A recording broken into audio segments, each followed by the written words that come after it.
రాజధాని అమరావతిలో నిర్మాణ పనులు ఇక చకచకా సాగుతున్నాయి. అమరావతిలో చేపట్టాల్సిన పనులకు ఆమోదం తెలియజేస్తూ ఉత్తర్వులు జారీ చేసింది ప్రభుత్వం. సిఆర్డీఏ అథారిటీ ఆమోదించిన 20 సివిల్ పనులకు ఆమోదాన్ని తెలియజేస్తూ ఉత్తర్వులు జారీ అయ్యాయి.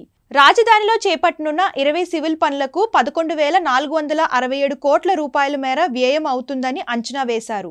ప్రపంచ బ్యాంకు, ఆసియా అభివృద్ధి బ్యాంకు సంయుక్తంగా ఇవ్వనున్న రుణంతో ఈ పనులు చేపట్టేలా కార్యాచరణ సిద్ధం చేశారు.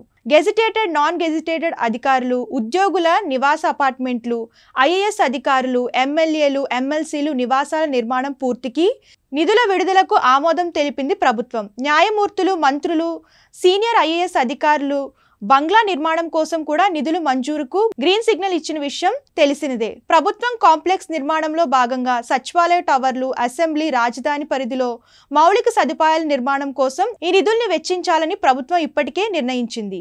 మొత్తం 20 సివిల్ పనులకు గాను 11,467 కోట్ల రూపాయల మేర వ్యయం చేసేందుకు ఆమోదం తెలిపింది ఆంధ్రప్రదేశ్ ప్రభుత్వం.